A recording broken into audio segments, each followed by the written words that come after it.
자, 이번 시간에 논의 들을 주제는 점유권 85페이지부터 지문 가지고 앞에 공부했던 내용들을 확인을 하겠습니다.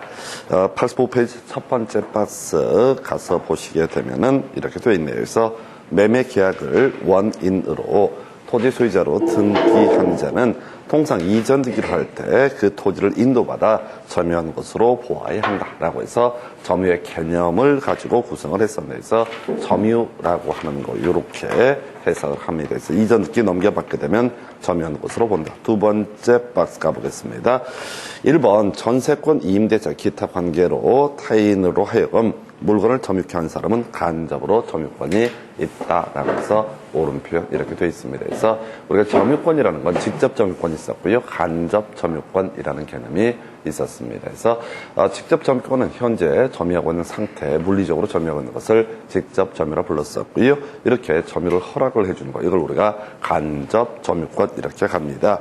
2번 갑이 을로부터 임차한 건물을 을의 동의 없이 병에게 전대한 경우 을만이 간접 점유자이다 라고 해서 전대책이라고 있죠. 그래서 자, 갑이라고 하는 사람이 소유하고 있는 부동산을 을에게 임대차 계약을 통해서 점유를 허락을 하게 됩니다. 그럼 이제 직접 점유자는 을이 될 것이고 간접 점유자는 갑이 됩니다. 자, 그런데 이 을이라는 사람이 병이라는 사람에게 또 전대차 계약을 체결을 하게 됩니다. 그러면 이제 병이 직접 점유자가 되게 될 것이고, 그 다음에 이때 갑하고 을이 간접 점유자가 되게 된다. 이렇게 해석을 해야 되겠네요. 그래서 자, 지금 보니까 을만이 간접 점유자라고 했을 때 갑도 간접 점유자가 되게 된다. 이런 식의 논리 구조고요.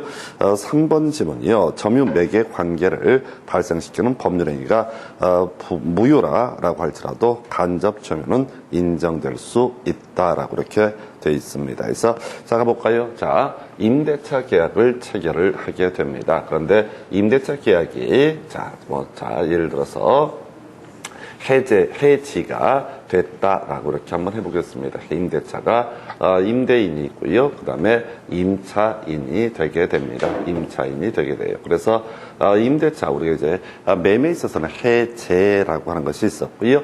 그 다음에 임대차는 해지라는 것을 하게 됩니다. 그래서 토지 임대차에서 임차인이 2년분 지료를 체납하게 되면 임대인은 해지할 수 있다. 장래에 대해서 그 법률 행위로서 효력이 소멸하게 되죠. 그래서 이 점유 매개 관계를 발생시키는 법률 행위가 해지가 돼서, 예를 들어서 해지가 돼서 무효가 됐다라고 할지라도 간접 점유는 인정될 수 있다. 이게 무슨 소리냐면 이 사람이 지금 직접 점유를 하고 있기 때문에 이 사람은 애초에 직접 점유케 해준 사람, 이것은 뭐가 된다? 간접 점유가 되게 된다. 이렇게 봐야겠고요. 그 다음에 이제 4번 지문을 보시게 되면 주임법상 대항요건인 인도는 임차인이 주택의 간접 점유를 취득하게 하는 경우 인정될 수 있다라고 해서 경우수를 여러 개를 두고 있는데요. 자, 주택임대차 보호법에 따라서 임대인이 있고요. 임대인이 임대차 계약을 통해서 임차인에게 점유를 허락을 합니다. 그럼 이제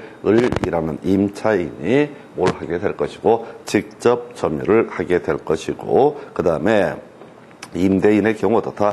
간접 점유를 갖게 된다. 이게 이제 기본 논리 구조가 되게 되는데, 이때 인도라고 하는 것은 바로 뭐예요? 자, 이 사람 임대인이라는 지위를 인정을 하는 개념이 되겠고요. 그래서 이때는 간접 점유자가 되게 된다. 그래서 지금 이제 쭉 나오는 얘기들의 논의의 전제가 뭐냐면, 우리가 이제 임대차라든가 전세권 설정 계약 등을 통해서 전세권자 또는 임차인에게 점유를 하게 허락해주면 그걸 허락했던 사람은 뭐가 된다? 간접 점유권을 가지고 있다. 이런 식의 지문들이고요.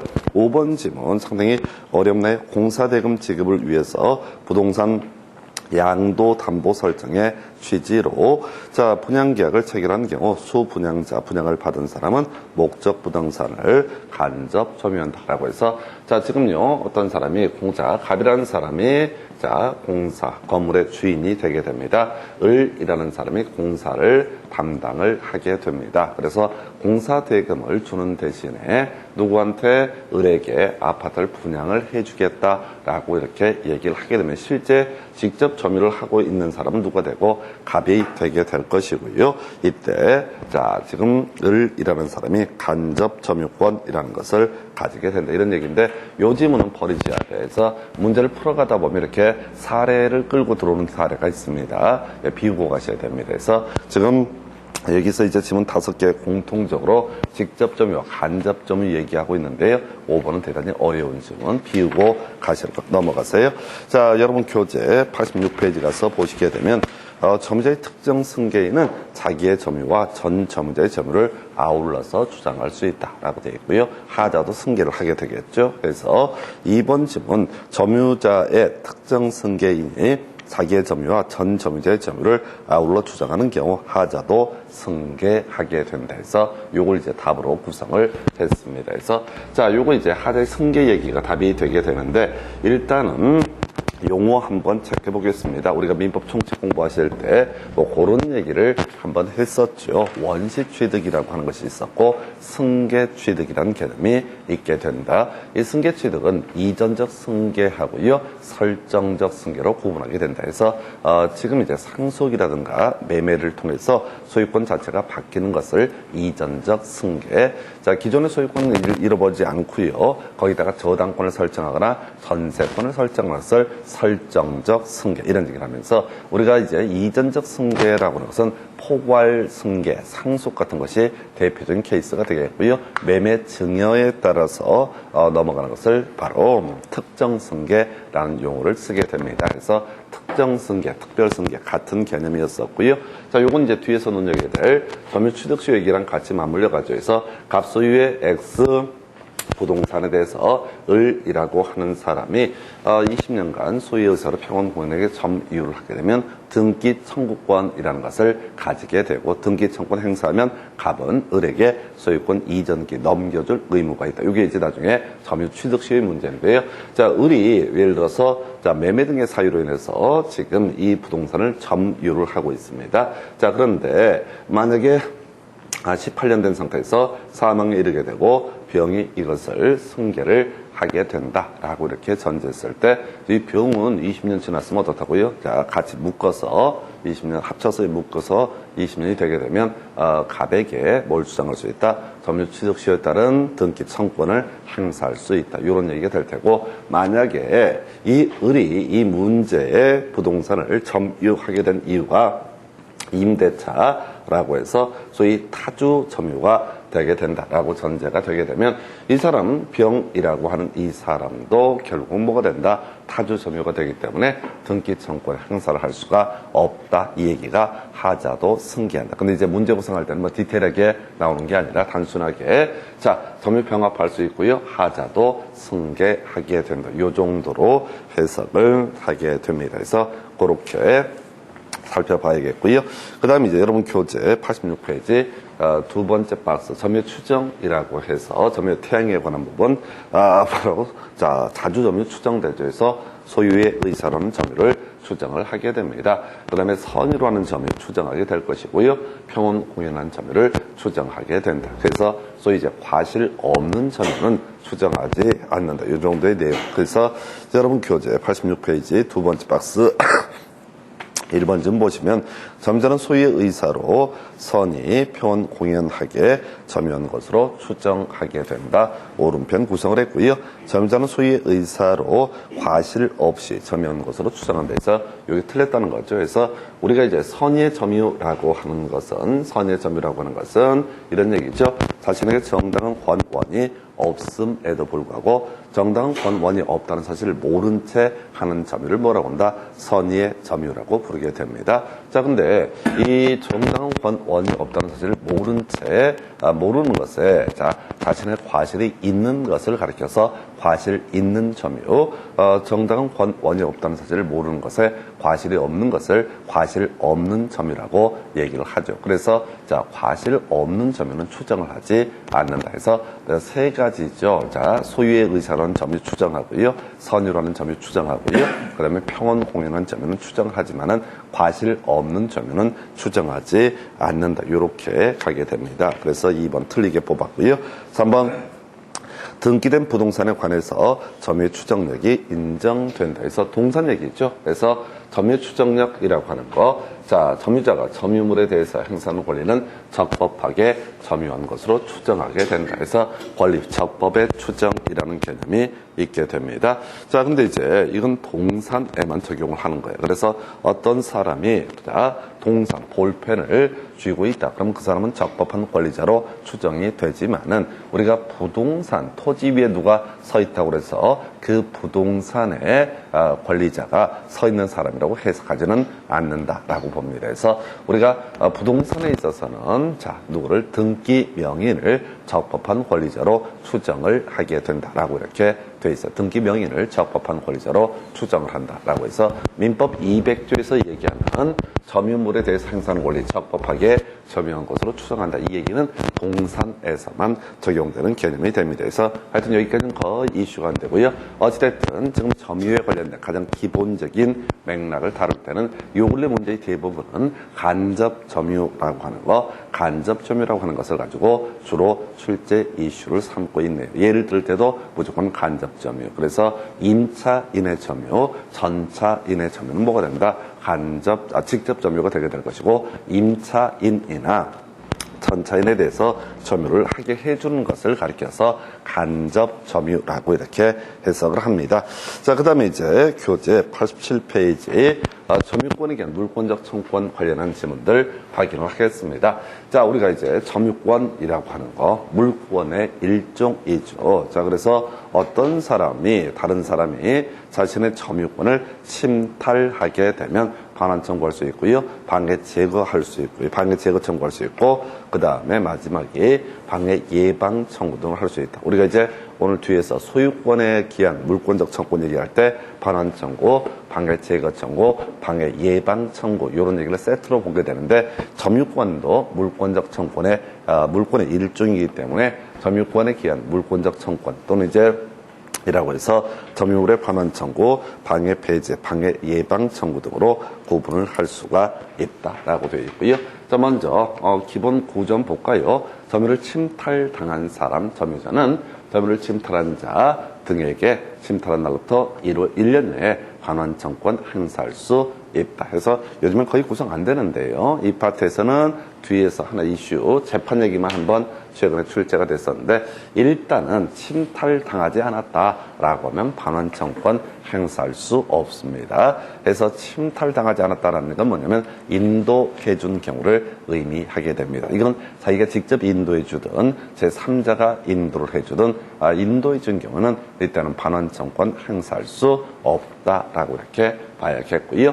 그 다음에 이제 그 정도 가지고 보셨고, 지금 최근 문제에서는 이거죠. 점유권의 기인한 소는 본권에 관한 이유로 재판하지 못한다. 요걸 이제 답으로 구성을 했는데, 다시 갑시다. 점유권은요, 정당한 권원이 없어도 자, 점유하고 있는 상태를 보호하기 위한 권리를 뭐라고 한다? 점유권이라고 정의를 하게 됩니다. 점유권이라고 하는 거 지금 정당한 권원이 없더라도 점유하고 있는 상태를 보호하기 위한 권리, 이걸 우리가 점유권이라고 정의를 하게 됩니다. 자, 그래서 지금 이제 갑소유의 X 물건에 대해서 을이 물건을 훔쳐갔습니다. 을이 절도를 했어요. 그래서 X 물건을 가지고 있는 상태가 되겠습니다. 자, 그랬을 때 지금 훔쳐갔단 말이에요. 그래서 갑이 우연히 이걸 알게 되고 이걸 다시 자기가 들고 가버렸습니다. 그러면 을이라는 사람은 자신의 점유권이 침해됐기 때문에 점유물에 반환 청구 소송을 제기할 수 있습니다. 자, 그랬을 때 갑이라는 사람이 무슨 얘기한다고? 이 부동산, 이 물건이 내 거다라고 하는 소유권을 주장을 한다, 본권을 주장을 한다라고 했을 때 법원의 판사는요, 점유권에 기인한 소유에 대해서 본권에 관한 이유로 재판을 하지 못한다라고 이렇게 정리를 하게 됩니다. 그래서 이 얘기까지가 지금 이제 그나마 지문에 구성이 된 것이고요. 자, 일단 여러분 교재 87페이지 첫 번째 박스 또 간접점유 얘기 나와 있습니다. 그래서 간접점유자에게는 점유 보호 청구권이 인정되지 않는다. 그래서 아까 점유권은 두 가지 형태로 나누어진다라고 설명을 드렸습니다. 점유권이라고 하는 것은 직접 점유권도 있지만은 뭐도 있다? 간접 점유권도 있다. 그럼 간접 점유권도 점유권의 일종이기 때문에 점유권이 그냥 물권적 청구로서 반환 청구, 방해 제거 청구, 방해 예방 청구 등을 주장을 할 수가 있다. 이렇게 가는 거예요. 그래서 간접 점유자에게도 다 점유 보호 청구는 인정이 되게 된다. 이렇게 해석을 해야 되겠습니다. 그래서 하여튼 간접 점유란 말 자체에 현혹되면 안 돼. 간접 점유도 어떻다? 점유권의 일종이다. 여기서부터 시작을 해야 되겠고요. 2번, 점유자가 점유물 반환 청구권을 행사하는 경우 그 침탈된 날부터 1년 내에 행사해야 된다. 오른편인데 큰 의미 없습니다. 3번, 직접 점유자가 그 점유를 임의로 양도한 경우 점유 이전이 간접 점유자 일세에 반하더라도 간접 점유가 침탈된 것은 아니다. 예를 들어 볼까요? 자, 갑이라는 사람이 이 X 부동산에 대해서 을과 임대차 계약을 통해서 을에게 사용 수익을 허락을 한 상태입니다. 그러면 이제 을이 뭐가 되고, 자, 직접 점유자가 되고, 그 다음에 이제 갑이 간접 점유자가 됩니다. 근데, 자, 이 을이라는 사람이 갑의 동의를 받지 않고 동의 없이 병과 전대차 계약을 체결을 하게 됩니다. 자, 그래서 을이 병한테 이 토지를 사용 수익을 허락을 한 꼴이에요. 그러면은 지금 갑이라는 사람, 원래 간접 점유자가 승낙하지 않았습니다. 동의하지 않았습니다. 그럼에도 불구하고 이 사람은 뭐라고요? 바로 점유권의 침해가 아니다. 이렇게 해석을 하게 됩니다. 그래서 직접 점유자가 그 점유를 임의로 양도했다. 누구한테? 병에게 넘겨놨다라고 했을 때 이때는 간접 점유권의 침해를 이유로 점유보호청구권을 행사할 수가 없다라는 의미. 조금 어려울 수가 있겠어요. 그래서 일단 아까 지문 중에 이런 거 있었죠. 인도한 경우, 인도해 준 경우. 자, 점유물의 반환 청구권은 뭘 전제로 한다? 침탈당했을 때를 전제로 반환 청구권 행사할 수 있다. 그럼 침탈당하지 않았다라고 한다면 이때는 어떻다? 반환 청구권 행사할 수 없다라는 해석에 다 나오게 됩니다. 그래서 하여튼 지금 30회 때인가요? 바로 나왔던 주제가 간접 점유자에게도 점유물 반환 청구권 등을 주장할 수 있다. 요쟁점이 하나가 더 있었고요. 그럼 이런 경우 있겠죠. 만약에 을이라는 사람이 점유하고 있는데 병이 을의 의사와 무관하게 불법적으로 이 X 토지에 대해서 점유를 하고 있다. 그러면 을도 점유권에 기한 물권적 청구권을 행사할 수 있고 갑도 뭘 행사할 수 있다. 점유권에 기한 물권적 청구권을 행사할 수 있다. 그런데 인도해 준 경우, 양도해 준 경우 이건 침탈당한 것이 아니기 때문에 침탈당했을 때만 뭘 주장할 수 있다. 반환 청구권 행사할 수 있다. 이렇게 해석을 하게 됩니다. 자, 그렇다 치고 87페이지 이미 지난 시간에 설명 강조했던 주제인데요. 요게 최근에 답이 됐었어요. 해서 점유권의 기인한소는 본권에 관한 이유로 재판할 수 있다라고 해서 틀리게 구성을 했어요. 그래서 자, 도둑놈이 물건 훔쳐갔을 때 소유자가 다시 그 물건을 들고 와버렸다. 그러면 점유자는 그 도둑놈인 점유자는 소유자에 대해서 점유물의 반환 청구권 행사를 하게 될 것이고, 그러면 이제 점유물 반환 청구권 행사가 있다라고 전제가 됐을 때 그때 이제 문제가 되는 게 뭐라고요? 자, 재판 과정에서 판사님 이 물건은 내 소유권입니다. 내 소유물입니다. 라고 하는 주장은 받아들일 수가 없다. 만약에 본권에 관한 이유로 재판을 해버리게 되면 점유권은 형해화가 되게 됩니다. 점유권은 물권이라고 논의가 됐었고요. 그러니까 이때는 본권에 관한 이유로 재판을 하지 못한다. 이렇게 정리를 하게 됩니다. 그 정도고요.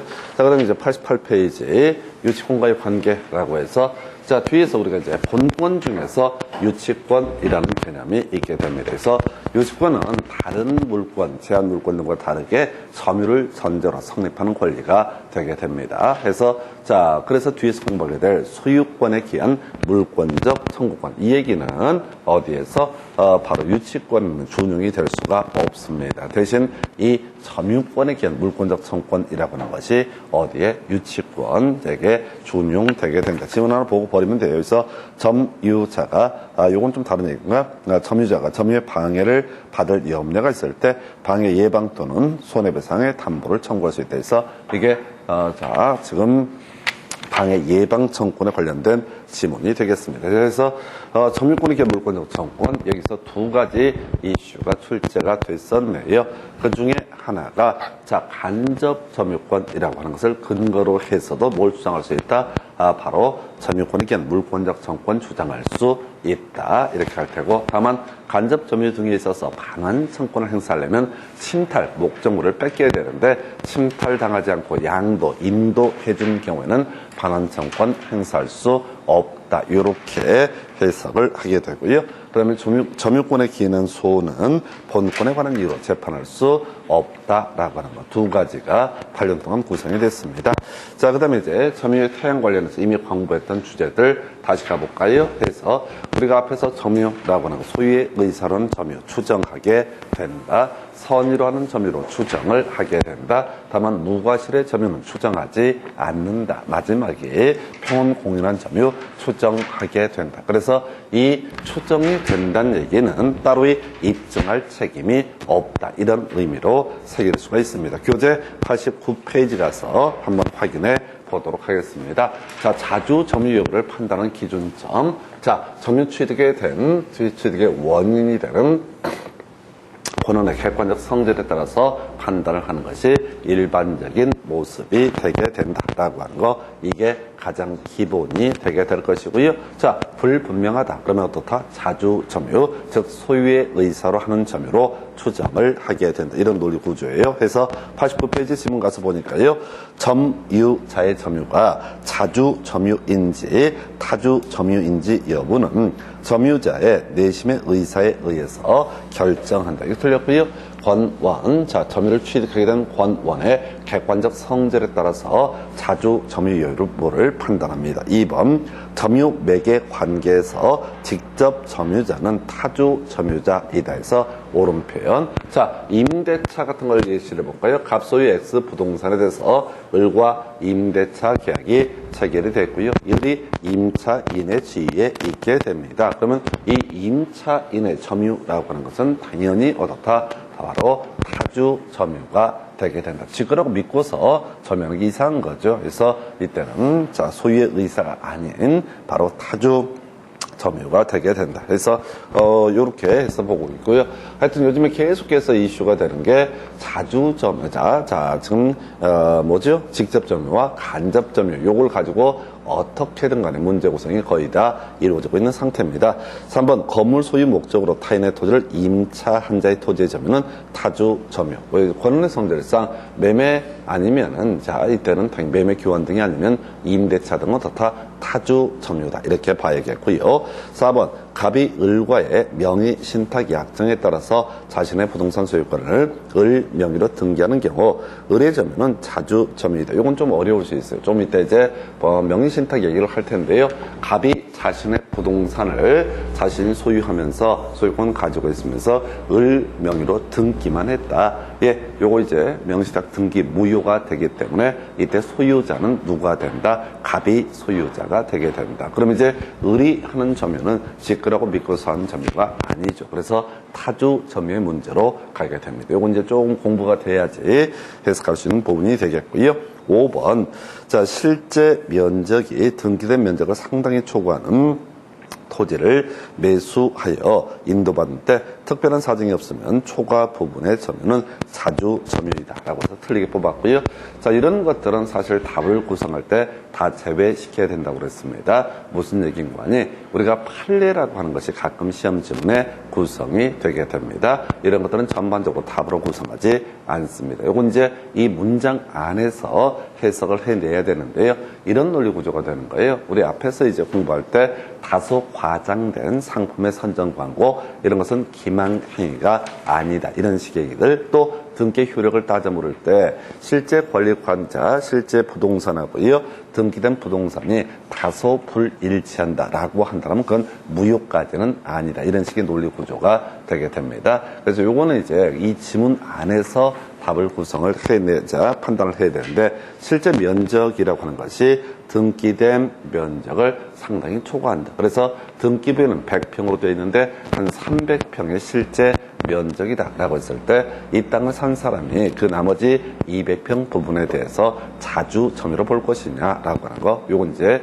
원의 성질상 이 부분을 산 것으로 해석하지는 않는다. 이런 취지가 돼서 타주 점유로 보겠다는 게 판례 태도이기는 한데 이거는 비우셔야 돼. 시험 문제 보시다 보면 이렇게 당황스러울 지문들 분명히 몇 개 뜨게 됩니다. 그래서 판례에서 지금 100평짜리 땅을 샀어요. 등기부는 100평인데 실제로는 300평짜리다. 그러면 이 부분은 어떻다? 자, 산 것으로 해석하면 이 아이가 정신 상태가 좀 불량한 것이다. 딱 보면 아는 거지. 100평인지 300평인지. 그래서 이런 경우에는 자주 점유가 될 수가 없다. 만약에 이제 나중에 자주 점유가 되게 되면 무슨 문제가 터지게 되냐면 등기 청권 얘기가 나오게 됩니다. 20년간 소유의 의사로 평온 공연하게 점유한 사람 등기 청권 가지게 될 테고요. 또 상대방은 등기를 넘겨줄 의무가 있다. 그래서 20여 년 전에 예를 들어서 자 A란 토지, 그다음에 B란 토지 중에서 A란 토지 100평을 샀습니다. 근데 자 대충 보고요. 이게 300평 가까이를 자기가 점유를 했다라고 했을 때 이것을 소위 자주 점유로 인정을 해서 나중에 소유권을 넘겨달라고 할 것이냐. 이건 좀 불합리하다라는 식의 의미가 되게 됩니다. 근데 시험 지문에서는 이렇게 판례 지문 툭 던져놓게 되면 일단 패스하고 넘어가실 것. 왜? 답이 아니기 때문에 그렇게 이제 봐야겠고요.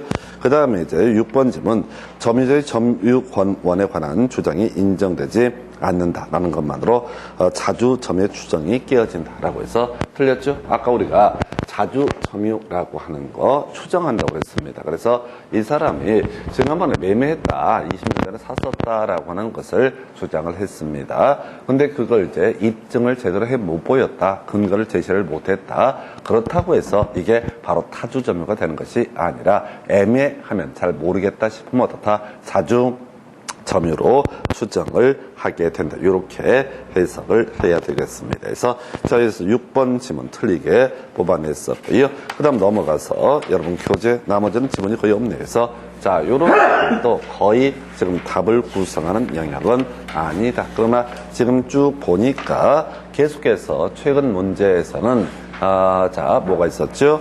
자, 지금 직접 점유권하고 간접 점유권, 요 얘기를 가지고 끊임없이 답을 구성을 하고 있다. 요건 좀 선입관을 가지고 접근을 하는 게 필요합니다. 자, 그 다음 마지막, 자, 제일 중요한 주제가 되는 것이 교재 92페이지 내용을 검토를 해보겠습니다. 최소한 이것만은 줄줄줄 꿰셔야 됩니다. 점유자와 회복자의 관계라고 하는 거, 점유자와 회복자의 관계, 요것만은 기억을 해 주셔야 됩니다. 왜? 통계적으로 가장 많은 답을 뽑아내는 것이 점유자와 회복자의 관계라고 해서 경우의 수부터 먼저 볼까요? 외우고 확인해 보겠습니다.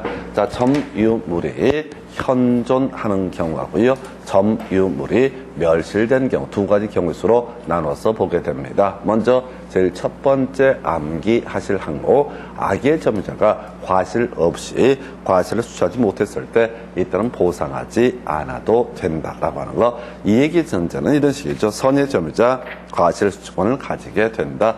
악의 점유자는 과실 수취권이 없다. 이게 기본 틀이 돼야 되는데 악의 점유자 과실 없이 과실을 수취하지 못했을 때 보상하지 않아도 된다. 두 번째 이슈가요. 선의 점유자가 과실 수취권을 갖는다라는 전제에서 통상의 필요비 상환청구는 행사할 수 없다라고 하는 게 두 번째 암기 항목. 세 번째 유익비 상환청구와 관련해서 가액의 증가가 현존했을 때 유익비 상환청구할 수 있다. 이렇게 봤었고요. 그 다음에 또 하나 이슈가 되게 되는 게, 자, 지금 유익비 상환 청구에 대해서는 상환 기간을 허용할 수 있다. 이렇게 보시고요.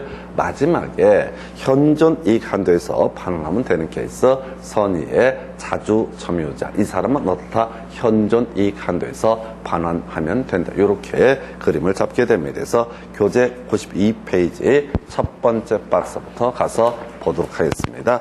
1번, 선의 점유자는 점유물의 과실을 취득한다라고 하는 것. 그래서 파생되는 문제가 통상의 필요비 상환 청구는 할 수가 없다. 이런 얘기와 연계가 되죠. 2번 지문이요. 선의 점유자가 얻은 건물의 사용 이익은 과실에 준해서 취급하게 된다. 그래서 만약에 자, 갑소유의 X 부동산에 대해서 갑소유의 X 부동산에 대해서 어떤 경우가 존재할 수 있다. 자, 을명의로 등기가 이루어지고 을이 이 부동산을 사용을 해왔다. 근데 대금을 나중에 지급하기로 했는데 대금 지급이 이루어지지 않으면 갑은 을에 대해서 해제라는 걸 할 수 있고, 그러면 이제 점유자인 을이라는 사람은 어떻다? 이것을 반환할 의무를 지게 된다. 이게 이제 기본 구조가 되게 될 텐데, 문제는요. 자, 선의 점유자, 자신에게 정당한 권한이 있다고 믿고서 일단 점유자, 선의 점유자가 얻는 과실수취권이라고 하는 거. 자, 요건 이제 부당이득의 대상이 되지 않는다. 이런 취지이기 때문에 건물의 사용 이익이라는 것은 과실에 준해서 취급한다. 그래서 최소한 해제 등이 있고 나서 사용한 부분, 이 사람이 선의 점유자라고 한다면 이때는 반환할 이유가 없다. 이렇게 갑니다. 자, 3번 질문. 악의 점유자가 과실로 인해서 점유물의 과실을 수취하지 못한 데 끄트머리 보상해야 된다. 오른편이죠. 우리가 외웠던 것은 과실 없이 과실을 수취하지 못하게 되면 어떻다? 보상하지 않아도 된다. 그거 하나만 달랑 외웠어? 그럼 과실에 따라서 과실을 수취하지 못했다라고 한다면 이때는 어떻다? 보상해야 된다. 그래서 명제 하나 정확히 외워서 끝장을 보셔야 돼. 과실 없이 과실을 수취하지 못했을 때 이때는 보상하지 않아도 된다. 이렇게 할 것. 또는 과실에 따라서 과실을 수취하지 못했으면 이때는 보상을 해야 된다라는 해석이 나오게 됩니다. 4번, 악의 점유자 과실 없이 과실을 수취하지 못한 때 그 과실의 대가를 회복자에게 보상해야 된다. 그래서 과실 없이 과실을 수취하지 못했으면 어떻다? 보상하지 않아도 된다. 해서 4번 점은 틀리게 뽑았고요. 5번, 악의 점유자 그의 잘못 없이 과실을 훼손 또는 수취하지 못한 때 끄트머리 보상해야 된다라고 해서 틀렸죠. 과실을 잘못이라는 표현으로 약간 바꿔서 구성을 하고 있습니다. 그래서 외울 게 뭐라고요? 자, 악의 점유자 과실 없이 과실을 수취하지 못했을 때 보상하지 않아도 된다라고 하는 거 요거 하나. 과실 없이 과실을 수취하지 못하면 다 보상하지 않아도 된다라고 하는 거. 요렇게 그림을 잡조해서 다 5번 지문을 틀리게 해서 답을 구성을 했었네요. 그죠? 외울 게 뭐라고요? 악의 점유자 과실 없이 과실을 수취하지 못했을 때 보상하지 않아도 된다라고 하는 거. 이렇게 논의를 삼았었고요. 그 밑에 이제 두 번째 박스를 가서 보게 되면 선의의 점유자 점유물의 과실을 취득하게 되면 회복자에 대해서 통상의 필요비 상환 청구하지 못한다. 해서 아까 선의의 점유자는 과실 수취권을 가지고 있었던 것이고요. 통상의 필요비 상환 청구는 할 수가 없다. 2번이요. 점유물에 관한 필요비 상환 청구는 악의 점유자에게도 인정되게 된다. 중요치 않고요. 자, 우리 비용 상환 청구는 선의의 점유자, 악의 점유자 불문하고 인정되게 됩니다. 근데 선의의 점유자 같은 경우는 과실을 수취했기 때문에 통상의 필요비 상환 청구할 수 없고요. 악의 점유자는 아까 보상해야 되는 건 별개의 문제로 뭐는 해라. 또다시 달리 필요비 상환 청구할 수 있다. 또는 유익비 상환 청구할 수 있다. 이런 식의 질문인데 2번은 큰 쟁점은 안 되겠네요. 그래서 지금 비용 상환 청구권, 필요비 상환 청구와 유익비 상환 청구 선의하기 불문하고 그대로 공통적으로 인정된다. 근데 선의의 점유자 과실 수취권을 가지고 있기 때문에 통상의 필요비 상환 청구는 할 수가 없다. 교재 93페이지의 유익비는 점유물의 가액 증가가 현존한테 한해서 상환을 청구할 수 있다. 옳은 표현. 자, 4번 점유자가 필요비를 지출하는 경우 가액의 증가가 현존한 경우에 한해서 상환을 청구할 수 있다. 틀렸죠? 자, 가액의 증가가 현존이라는 것은 어디에 한정한다? 유익비라고 해서 아예 문제 구성할 때 항상 이렇게 3번, 4번 비교하듯이 출제가 이루어지게 됩니다. 그래서 가액의 증가가 현존했을 때 어떻게 할 수 있다? 유익비 상환 청구할 수 있다. 그 다음에 그래서 4번 틀리게 뽑았어요. 5번 필요비 상환 청구권에 대해서 회복자는 법원에 대해서 상환기간의 허여를 청구할 수 있다. 틀렸죠? 유익비 상환 청구권에 대해서 어떻다? 상환기간을 허여를 청구할 수 있다라고 할 것. 6번 법원이 유익비 상환을 위해서 상당 기간에 허여한 경우 유치권은 성립하지 않는다. 뒤에서 공부할 주제인데요.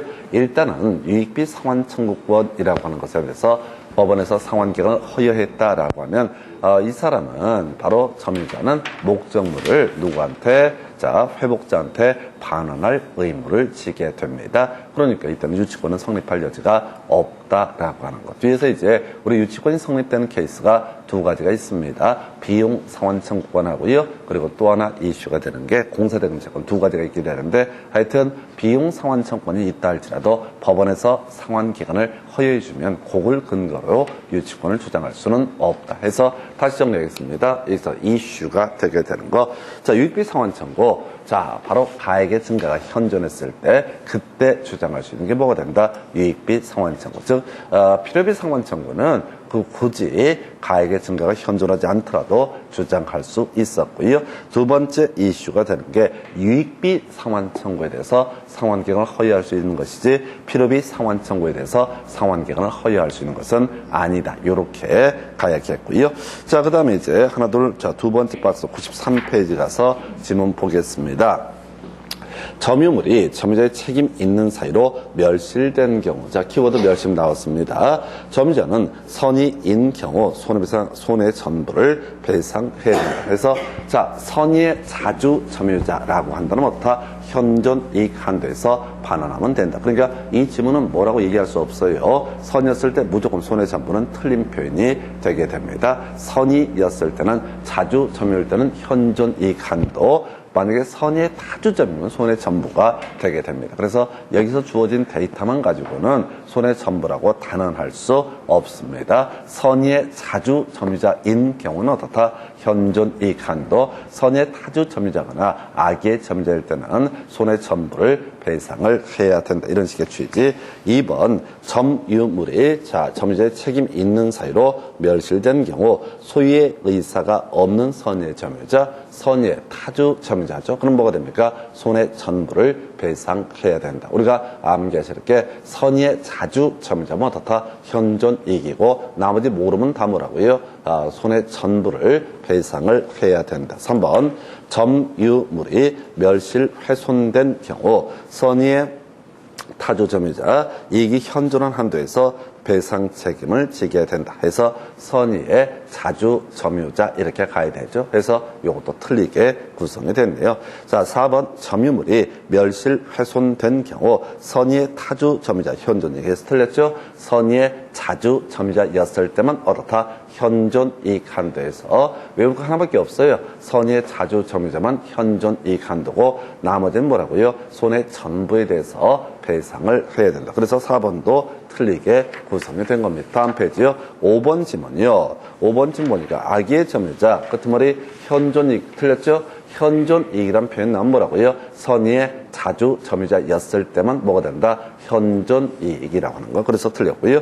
그 다음에 뒤에 자 6번 악의 점유자 받은 이익에 이자를 붙여서 반환하고 그 이자의 이행 지체로 인한 지연 손해금까지 지급을 해야 된다. 오른편인데 일단 논리구조는 그런 식이야. 선의의 자주 점유자임은 어떻다? 현존 이익 한도 이에 대응해서 악의 점유자 등은 자 선의의 타주 점유자나 악의 점유자 등은 자 손해배상까지 손해 전부를 배상해야 된다. 그러니까 이제 거기에 나오는 것이 이자 붙여서 이자도 어떻다? 반환을 해야 된다. 이런 식의 취지가 됩니다. 그래서 자, 6번 지문은 좀 어렵게 구성이 됐네요. 근데 지금 그거 쫓아가시면 안 되고 모든 지문이 뭐라고요? 현존 이익 한도. 이거 들어가면 어떻다? 선의의 자주 점유자였을 때만 어떻다? 현존 이익 한도가 되게 될 것이고 나머지 선의의 타주 점유자, 악의 점유자 등은 모두 손해 전부를 배상을 해야 된다. 이렇게 해석을 하게 됩니다. 그래서 자, 이 정도 내용에서 94페이지 보셨고 뭐 관련 기출 문제가 23회 때 문제인가요? 좀 오래전 문제. 이건 나중에 보겠습니다. 그래서 자, 이렇게 해서 지금 이제 오늘 점유권 자 관련한 지문 보셨고 잠시 끝났다가 소유권부터 이어서 쟁점들 살펴드리겠습니다.